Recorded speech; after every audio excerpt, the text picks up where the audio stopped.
Sir 'కల్కి' సినిమాను ఉద్దేశించి ప్రభాస్ ఒక జోకర్ అని చెప్పేసి ఒక బాలీవుడ్ నటుడు అన్నారు. అంటే అంత పెద్ద మాట ఎలా అంటారు సార్? మీ ఉద్దేశం ఏంటి అలా? మనం ఆల్రెడీ అన్నాం కదా, నేను ఆల్రెడీ అన్నాను, కొంతమంది నన్ను ఆడుకున్నారు. అంటే పెద్దగా ఆడుకోలేదు కానీ, ఎందుకంటే నేను ఇక్కడే సినిమాబిట్లో చూసినప్పుడు థియేటర్లో అబ్సల్యూట్ సైలెన్స్. ఆ పక్కన కూర్చున్న అమ్మాయిలు అందరూ ఆ పక్కన అందరూ కూర్చున్నారు. ఆ పై సీట్ బయటికి వెళ్ళి రో మారిపోయాను నేను తెలియక. అక్కడ నలుగురు అమ్మాయిలు ఉన్నారు, ఇక్కడ నలుగురు అమ్మాయిలు. అదే అనుకుని మిస్టేక్ అయ్యి మీరు కూర్చున్నాను.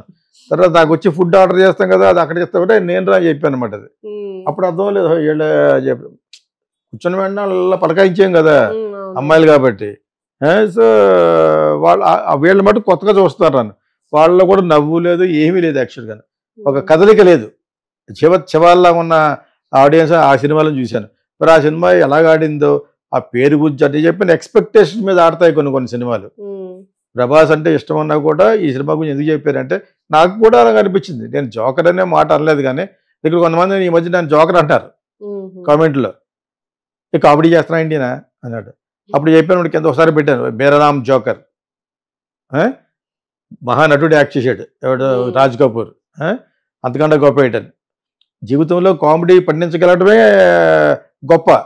ముఖంలో ముడుచు కూర్చోడు, ఎవడన్నా కూర్చుంటాడు, నవ్వించగలగాలి. జోకర్ అంటే తప్పులాగా ఆయనలా మాడతా ఇలా మాడతా జోక్ చేస్తాడు అంటే జోకే. నేను మళ్ళీ ఇంకోసారి చెప్తాను, మేరారామ్ జోకర్.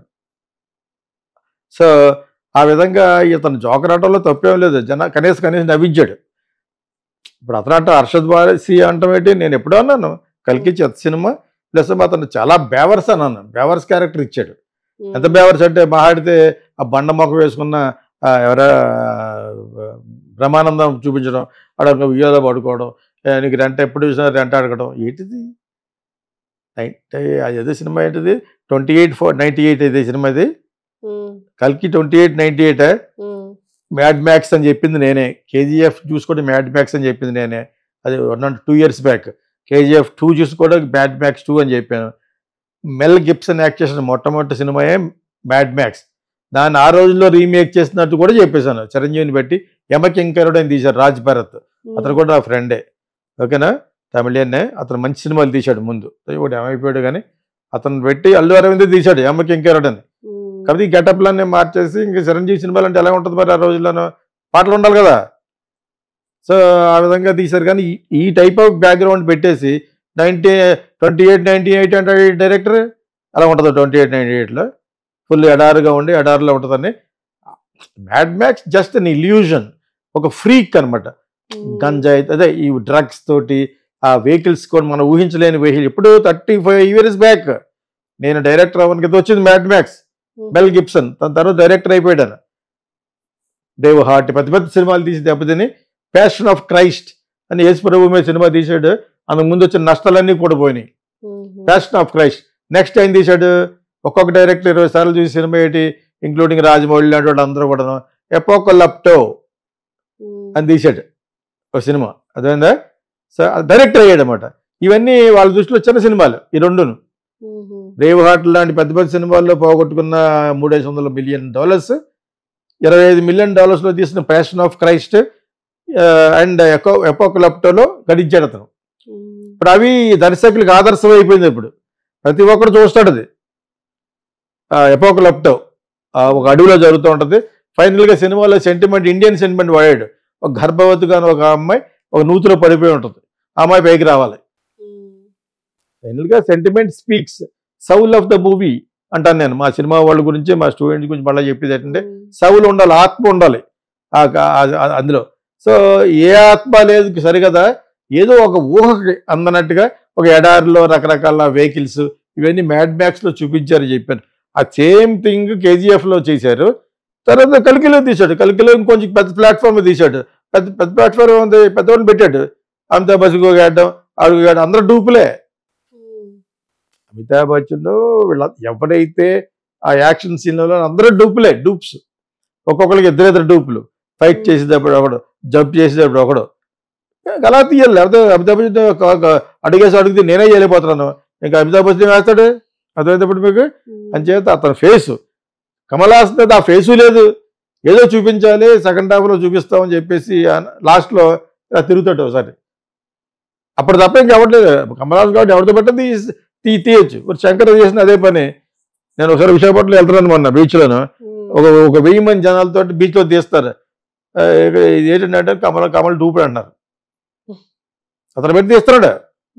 అతను అది తీయడం తప్పని కాదు. ఇప్పుడు ప్రస్తుతం జరుగుతుంది అదే. వాళ్ళకు కొన్ని ఇమేజ్ను వాడుకోవడం కోసం ఆ ఫేస్ని 5-6 సార్లు చూపిస్తారు అంతే. మిగతా చేసేదంతా డూపులే. లేకపోతే ఈ వయసులో అక్కడే చేస్తారండి. ఎక్కడి నుంచి అక్కడ జంప్ చేసి పోతాడు. ఆ ఈ జీప్ దూకాలన్నారు, బెడ్లన్నీ పెడతారు. పెట్టాడు, ఈ దడు విరిగిపోద్ది. అంచేత నేను దాన్ని తప్పట్లేదు. అమితాబ్ బచ్చన్ అసలే కాలు గీసేసి కాలు వేయాడు. కాబట్టి నడుస్తున్నట్టు కౌన్ బనేగా కరోడ్పతిలో ఒక కింద స్టిఫ్ ప్లాట్ఫామ్ వేయించారు జారిపోకుండా. ఇంకా యంగ్ ఫెలో కింద చూపించడం కోసం చూడండి, ఎప్పుడైనా కౌన్ బనేగా కరోడ్పతిలో నడుచుకుంటూ వస్తాడు కారిడార్లో టక టక టకమని. అదేప్పుడు కొంచెం ఫాస్ట్ కూడా చేస్తారు ఫ్రేమ్స్. ఈ రెండు కలిసి అతన్ని ఎత్తుతారు. ఇక్కడ మరి రోజు ₹1,00,00,000 ఇస్తారు కదా, వాడుకోవాలి. సూట్ ఉంటుంది ఒక 3 lakhs 4 lakhs 4-5 lakhs ఉంటుంది అది. ఈ సోనీ షోలు అన్నీ కూడా అందులో వేసుకునే జడ్జిలు ఇవన్నీ కూడా స్పాన్సర్డ్ బై ద టీవీ. ఒక్కొక్క డ్రెస్ ఎంత ఉంటుంది? ఇప్పుడు నేహా కక్కర్ ఉంటుంది, వేసుకునే డ్రెస్ మోర్ దెన్ 1 lakh ఉంటుంది. షో దాని మీద వాళ్ళు తెగ సంపాదించేస్తూ ఉంటారు టీవీలో. సో ఇది ఇదే సందర్భంలో అది కూడా చెప్పేశాను. So what ever it is, అతను జోకర్ అనేది వాళ్ళంటే మనం ఎప్పుడో అన్నాం. జోకర్ అనే మాట అనలేదు, because I like that word joker. Joker అంటే ఏంటి? నవ్వించేవాడు, జోక్ చేసేవాడు కదా. నా ఒక సినిమాలో జోకర్ బొమ్మ మీద స్టార్ట్ అవుతుంది సినిమా. టైటిల్స్ అంతా కూడా జోకర్ బొమ్మ మీద వస్తుంది, సర్వర్ సుందర్ గారు అబ్బాయిని. సో ఆడెవడ కింద ఈడో పెద్ద జోకర్ అండి అని అడుగుంటే I feel it's appreciation. They appreciating me. నిజ జీవితంలో నవ్వించగలుగుతున్నాను అనమాట నేను. సో ఇతన్ని జోకర్ అంట వల్ల ఉన్న ఉద్దేశం వేరే. అతను లార్జర్ దెన్ లైఫ్ హీరో కింద ఇండియాలో ఊహించుకుంటున్నారు. ఇండియన్స్ లివింగ్ అబ్రాడ్లో కూడా ఊహించుకున్నారు. అంటే చాలా పెద్ద స్టార్ కింద లెక్క ఇండియాలో, లార్జర్ దెన్ లైఫ్ స్టార్ కింద లెక్క ప్రభాస్ని. అందగాడు, సెక్స్ సింబల్ ఫర్ గర్ల్స్, ఎన్నోసార్లు చెప్తున్నాను. Even in spite of all that I still like him. Okay, ఇటువంటి ప్రభాస్ని జోకర్ అని వాడన్న ఉద్దేశం వేరు. ఒకటి అసూయ. బాలీవుడ్ ఇంత జోకర్గా ఉన్నాడు, ఆయన కూడా 1000 కోట్లు 200 కోట్లు కలెక్ట్ చేసేసిందని ఆడు. ఒక క్రిటిక్ వాడు అన్నిటికీ అంటాడు. ఆ క్రిటిక్ కూడా పేరెందుకు వేస్ట్, అనవసరంగా ఆడిని పాపులర్ చేయడం. వాడు అన్నాడు ఇది అంటే మనం అన్నమాటే. బేవర్స్ గాడు ఆ క్యారెక్టర్ బాగోలేదు. మేబీ డైరెక్టర్ కరెక్టేమో, వాడికి ఆ బేవర్స్ క్యారెక్టర్ ఇస్తేనే జనాలు లైక్ చేశారేమో. But I don't think so. ఆ క్యారెక్టర్లో ఒక కన్సిస్టెన్సీ లేదు, ఒక దానికి ఒక వీరత్వం లేదు, ఏమి లేదు.